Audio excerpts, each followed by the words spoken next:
बीच बुढ़ापे ओ बुढ़े के मन के बाहर बीच बुढ़ापे बीच बुढ़ापे।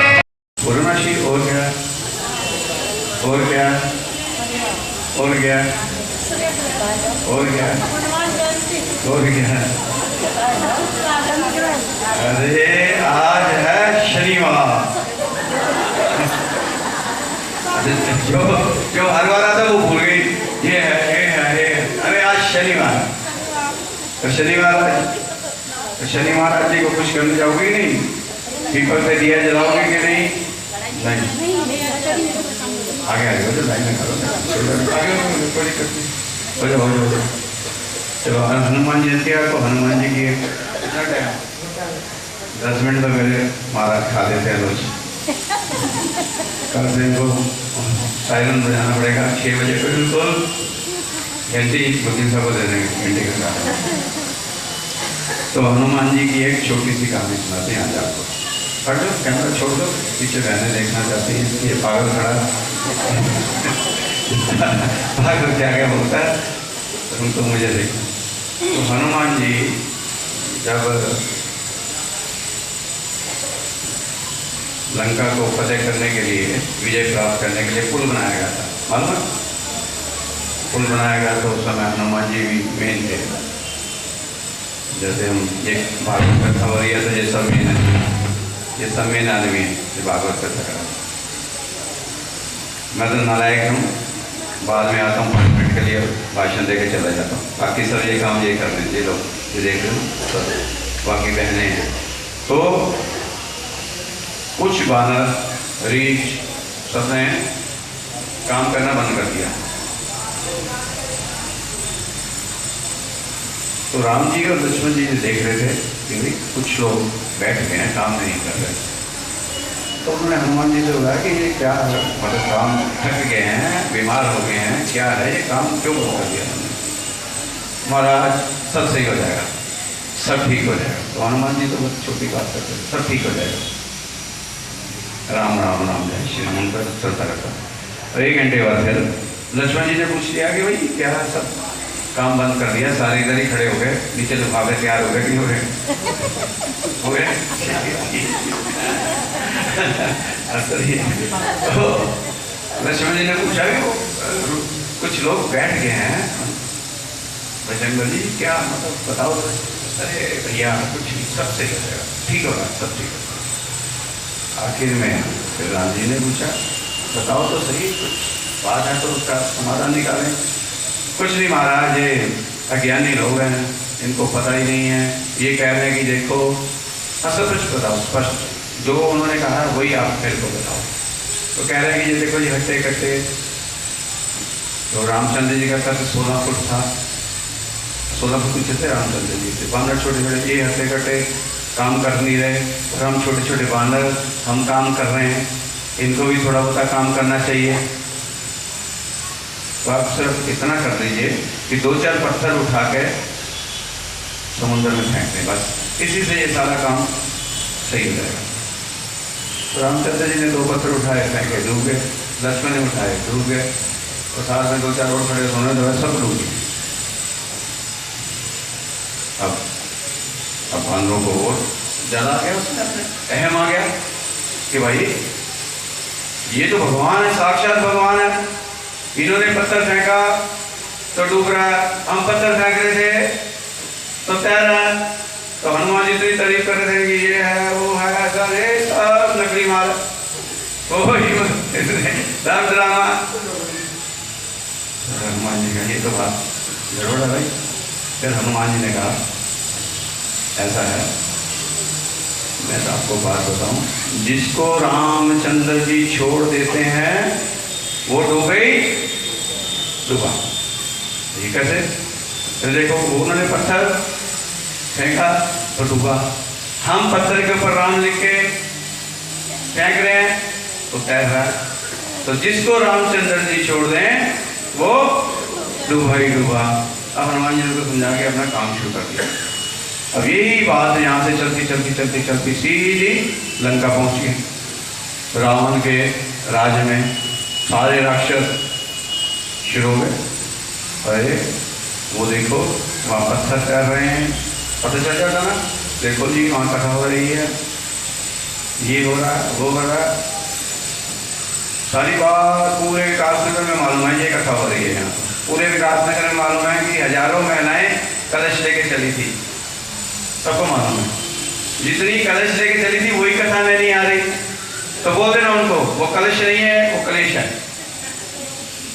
जिस बहन ने कलश उठाया उसके बाद कथा में नहीं आ रही, 5 मिनट के लिए तो उसको आना जरूरी है, तो वो कलश नहीं रह जाएगा, वो कलेश हो जाएगा। स्पष्ट उदाहरण, जिस बहन ने उठाया उसको बताना कि भाई तू कलश लेके आई थी, तो एक बार तो भागवत में कम से कम भागवत के दर्शन कर, नहीं चढ़ा सकती तो यहां से उठा के ले जा। क्या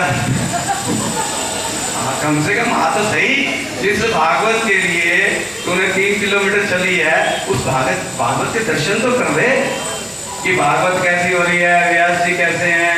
हमें मत सुन, मत बैठ, नहीं चढ़ाना तो ले जा, तेरे बाहर पानी का गिलास मिला, पानी पी के चली जाए, शायद उस पानी से ही तेरी बुद्धि ठीक हो जाए।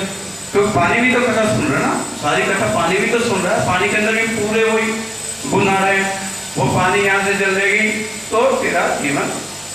अब लंका में बात पहुंच गई, पूरी प्रजा होगी कि आप पत्थर कराओ, रावण ने सब काम कर रखे थे, पर ये पत्थर कभी नहीं तैरा था उसके हाथ से, ना उसने कभी सोचा था कि मैं पत्थर तैराऊंगा।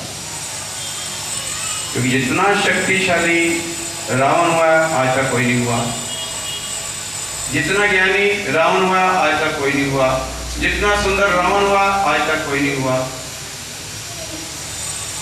पवन उसके यहाँ झाड़ू मारती थी, शनि महाराज जी को उल्टा लटका रखा था, उल्टा अपने महल में। जितने देवी देवता 7 दरवाजे थे, सारे देवी देवता 7 दरवाजे पे लाइन लगा के खड़े होते थे कि रावण के चरण स्पर्श करने हैं। नंबर आता था 6 महीने के बाद, 6 महीने के बाद आपका नंबर आएगा चरण स्पर्श करने के लिए। अमीर आज तक दुनिया में उससे अमीर ज्यादा हुआ नहीं, हो नहीं सकता जितने रावण अमीर था, जिसने नगरी सोने की बनाई, सारी नगरी सोने की बनाई। रावण को चिंता का विषय बन गया, अहम तो था ही उसमें कि वो बानर वहां पत्थर फेंक रहे तैर रहे और मैं लंकापति रावण। अब उसने टाइम दे दिया, ठीक है कल करेंगे, तो बोल देता रावण का यही था, अहम ज्यादा था, जो कहना अटक जाता, कल करेंगे हम पत्थर, जाओ आराम करो। अब घर में इधर से उधर, महल में इधर से उधर, इधर से उधर, इधर से उधर। अब क्या नाम था बीवी का, रावण की? कितने ज्ञानी लोग हैं, एक एक चीज इनको ज्ञान है कि रावण की बीवी का नाम ये था, उसकी बीवी का नाम ये था, मेरी बीवी का नाम किसी को नहीं मालूम, गारंटी जो मेरे साथ 24 घंटे रहते हैं उनको भी नहीं मालूम होगा। तो अब पूछा कि क्या क्या परेशानी है आपको? तो मैंने पहले ही कहा था कि उस सीता को वापस कर दो, आपने क्यों उसको हरण किया? अरे तेरे को तो सीता सीता सीता सीता लग जाती है, ये परेशानी कुछ हो रहा है तो सीता को बीच में ले आती है, ऐसे बोलते हैं ना बस, ये वाली बात नहीं, मेरे पास तो कुछ हो रहा है तो बीच में ले आती है कि माता जी को यहाँ ले हो ना, वहाँ बीमार है तो यहाँ मैं सेवा कर दूंगी। अरे तेरे को माँ की पड़ी रहती है, मेरे को उलझन कुछ हो रहा है तो माँ के चक्कर में पड़ी रहती है, ऐसे बोलते हैं ना पति। बात ये है वहां पर पुल बन रहा था, छोटे छोटे बानर पत्थर फेंकते हैं, पत्थर फेंकता है, और यहाँ सारी प्रजा कह रही है कि आप भी इधर आके बताओ, आप तो लंकापति हो, इतनी शक्ति है, इतने ताकतवर हो, और मैंने तो जिंदगी में यह काम किया ही, और मैंने अभी फेंका भी पत्थर, 2-4 पत्थर फेंके भी हैं, भगवान शिव जी का नाम लेके पर सारे डूब गए। अब हम देख रहे हैं कोई बात ही नहीं, ये तो छोटी सी बात है, ये तो छोटी सी बात है, लेकिन तो कोई बात ही नहीं जो आप टेंशन में हो, इधर से उधर हो रहे हो। अरे कैसे? अरे ठीक है, मनोज जी ने एक पत्थर फेंका, पत्थर पैर न छू। रावण हैरान हो गया कि ये कला कब सीखी भाई तूने, हैं? कहते ना कि गणपति ये कैसे सीख लिया भाई तुमने? आप चिंता मत करो, आपके हाथों से कभी पत्थर तैरेंगे। बस आपने क्या करना है, पत्थर उठाओ। पत्थर उठाया, बोलो हे पत्थर, लो तुझे तेरे राम की कसम अगर ना चाह रहा तो फेंको। रावण ने ऐसे कहा, हे पत्थर तुझे तेरे राम की कसम अगर ना चाह रहा, जैसे ही फेंका, पर उसमें है कि मैं प्रजा के सामने राम का नाम लूंगा, उसमें मेरी बेइज्जती है कि राम के नाम पे पत्थर करा, आपने थोड़ा कराया, इसमें कोई बात नहीं है। अब जोर से बोलना है पत्थर तुझे तेरे राम, आस्था से बोल देना। राम ने सुबह से 11 बजे का समय दिया था, 10 बजे जाओ बुला ले भाई सबको, रहेगा पत्थर। सुबह उसने ऐसे कहा, हे पत्थर तुझे तेरे राम, आस्था से बोल दिया पत्थर। तो राम के नाम में इतनी शक्ति है, इतनी शक्ति है, जिस व्यक्ति ने राम का सहारा ले लिया, समझो कभी वो डूब नहीं सकता, डूब नहीं सकता, डूब नहीं सकता। राम हमारा मूल है, राम जी के वंशज हैं हम सब। इधर उधर भटक रहे हैं हम, कोई उधर भटक रहा है, कोई उधर भटक, 18 दुकानें खोल ली हमने। एक बहन कहती मैं तो उधर गई थी, उधर मुझे सब कुछ ही प्राप्त हो गया। अच्छा चल बहन मैं भी चलती हूँ। नहीं बहन तू नहीं, अभी मैं पूछ के आऊँगी गुरु जी से कि उनके पास समय है भी नहीं। गुरु जी वेले बैठे हैं कि आ तो जाए, क्या लेके आएगी। तो ये हाल हो रखा है हम लोगों का। हमारा मूल क्या है, राम जी विष्णु के अवतार हैं, ये भी विष्णु के अवतार हैं, राम जी के वंशज हैं। सबको छोड़ के अपने मूल को पकड़ लो, मूल को। एक कोई साधो सब सदे। हमारे पास ज़्यादा किलो घी है, हम यहाँ पर 500 दिए जला रहे हैं, हम जोत से जला रहे हैं, कितने से चले। आधा किलो घी है उसमें दिया जला लेते हैं, अगले दिन आधा किलो हो रहा है, तक किलो आ गया ना। अगर यही पहले हम इसको खत्म कर देते तो दिया भी जोत बुझ चुकी होती। ऐसे हमारे पास भी थोड़ा सा समय है, इधर उधर भटकने से अच्छा एक को पकड़ लो। जिसने इनको पकड़ लिया, अपने मूल को पकड़ लिया, कभी डूब नहीं सकता। जैसे लकड़ी है, कितनी भारी होती है लकड़ी, भारी होती है लकड़ी, कभी डूबी। एक छोटी सी सुई फेंक दो, पत्थर फेंको, तो किसी ने पूछ लिया पानी से, हे पानी इतनी भारी लकड़ है, उसको तू करा के ले जाती है, और जो छोटी सी बेचारी नन्ही सी सुई है इसको तू डुबो देती है। तो लकड़ बोलती है कि इसको, पानी बोलता है कि इस लकड़ को मैंने सींचा है, इसकी जड़ में मैं हूं, मेरे द्वारा ही ये लकड़ ऐसे ऊपर गई है, मैं इसको कभी डुबो नहीं सकता। इसी लकड़ में तेरे विरोधी तत्व है। फिर बात होती है पानी से कि इसी लकड़ में तेरे विरोधी तत्व हैं। पानी का विरोधी तत्व कौन सा, इतनी समझ आता है ना पीछे, पर बोलती आता है लकड़ का विरोधी तत्व कौन है, पानी का विरोधी तत्व आग। जब आग लगती है क्या डाला जाता, पानी। हमने पानी डाला था ना परसों, ज्योत एकदम से फटक गई थी, हमने पानी डाला। तो वो कहती है कि जो मेरे साथ होता है, मैं विरोधी भी तैर जाते हैं कि चलो इसी लकड़ की किस्ती बनती है, उसमें लोहा भी तैर जाता है। तो फिर बात हो गई, अच्छा तो ऐसी बात है, तो फिर चंदन को क्यों डिबोती है, पानी को बोलते हैं चंदन को क्यों डुबो दिया जाता है आपके द्वारा। चंदन को इसलिए डुबो दिया जाता है ताकि उसकी मार्केट में कीमत लग जाए, क्योंकि अगर चंदन डूब जाएगा तो समझो चंदन नकली है, असली है नहीं तो नकली है।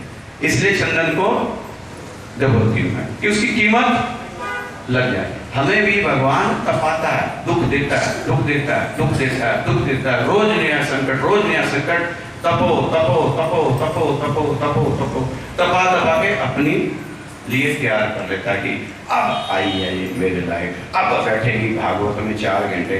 देख ली इसने सारी सहेली, देख लिए सारे रिश्तेदार, देख लिया इसने पैसा, सब कुछ देख लिया, सबसे ये अब तंग हो चुकी है। अब आएगी, ऊँट आएगा पहाड़ के नीचे, नहीं तो रिश्तेदार आ रही है, आज तो मेरी बुआ ने आना था, छोड़ो भागवत तो हर गली गली हो रही है, फिर सुन लेंगे। पर जब सब देख लेती है, कोई बुआ नहीं, कोई मामा नहीं, कोई चाचा नहीं, कोई भाई नहीं, कोई पति नहीं, कोई सास नहीं, कोई ससुर नहीं, सब स्वार्थ के रिश्ते। एक ही रिश्ता, सच्चा रिश्ता, एक ही भगवान जगत गुरु, यही है। हम भागवत बाहर भी करवा सकते हैं कि लोग कहते हैं हमें व्यास जी नजर नहीं आते। व्यास जी को नहीं देखना तुमने, व्यास जी की फोटो नहीं रखनी अपने पास, आपने व्यास जी के जो उद्धार निकल रहे हैं भाव, वो भाव अपने कानों द्वारा अंदर लेके जाने, वहां तक आवाज आ रही है आपके कानों में। जितने भी ज्ञानी हुए हैं, बोल के ज्ञान नहीं प्राप्त किया, सुन के ज्ञान प्राप्त हुआ, कानों के द्वारा प्राप्त हुआ। कथा हम बाहर भी कर सकते थे, इतना लंबा छोटा टेंट लगा होता, पर देखो 3 दिन से क्या हाल हो रहा है, अंदर आनंद आ रहा है। जितनी बहनें आ जाती हैं, 50 महिलाएं बैठी हुई हैं यहाँ पर, अच्छा आनंद ले रही हैं, कोई शोर नहीं, कोई शाबा नहीं। 3 घंटे की कथा, अब कितने 3 दिन रह गए। तो ध्यान देना, इस घोड़े की तरह हम कहीं सोचते न रह जाएं और कथा के साथ चले जाएं। अब हम सोचें कि हमने कथा सुननी थी, इसी